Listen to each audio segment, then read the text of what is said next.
transitioning on to another regional actor that you briefly mentioned, Israel. What is, in your opinion, you've been an expert on the Middle East, many areas, and also Israel. In your opinion, what is the future security and boundaries of Israel? Well, what could it be? I think we've got to keep in mind that right after World War II, there were huge transfers of population in Europe and elsewhere. It also occurred in the Middle East. And as Israel was in the process of being established, and before it was attacked by all of its neighbors in 47, 48, hundreds of thousands of Jews from all parts of the Middle East, the population of Damascus used to be substantially Jewish, etc. Hundreds of thousands of Jews from going into perhaps a very few million from all over the Middle East left and went to Israel. Hundreds of thousands of Palestinians left, although quite a few stayed, left and went away into these neighboring countries and to refugee camps where some of them still are.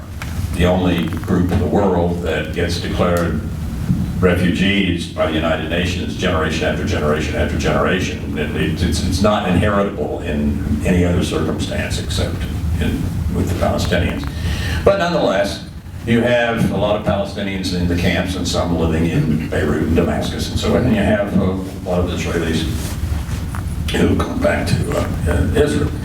Now, if you look at the way Israeli Arabs are treated in Israel, the approximately 1 million out of the 6 million Israelis who are Arab, almost all of them Muslim, they vote in elections.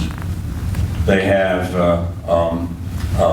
last time I looked, they had a cabinet member and a Supreme Court justice. They elect their local governments. They have newspapers. They have radio stations. And most importantly, if they live in somewhere in which there's a majority of Jews or Israelis, they don't have to worry about being visited in the middle of the night by someone wielding a gun and killing them and their family. They lead, on the whole, maybe not perfect, but pretty good lives. And for the Middle East, they lead very good and secure lives.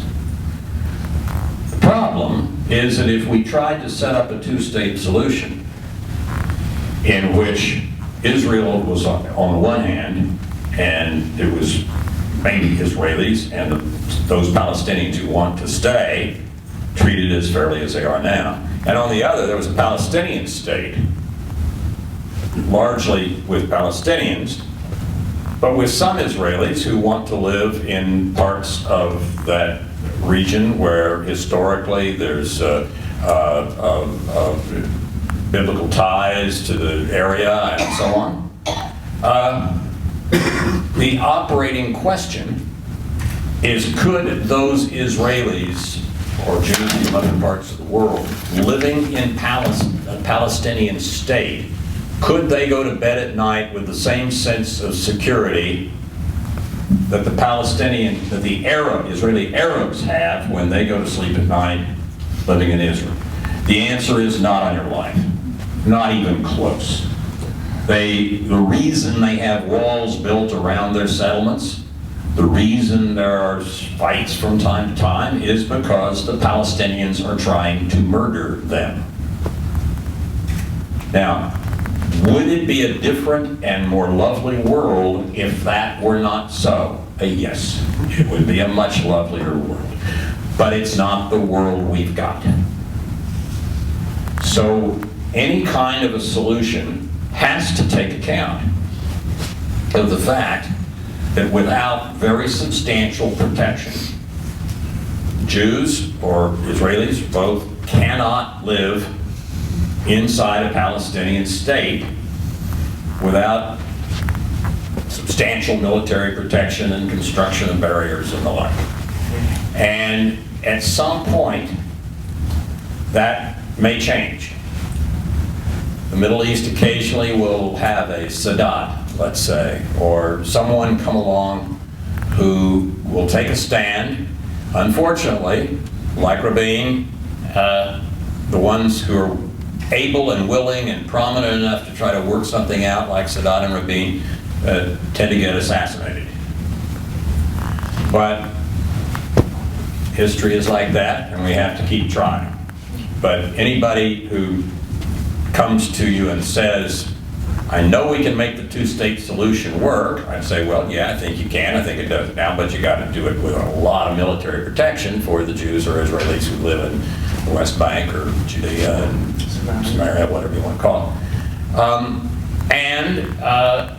If you do that, yeah, you can have a two-state solution. And that person may say, I don't want to do that. No, I want a single state where everybody lives happily together. And the answer is, yeah, I'd like that too. Cool, great, let's do it. Palestinians, stop killing the Israelis who are living in the midst of you.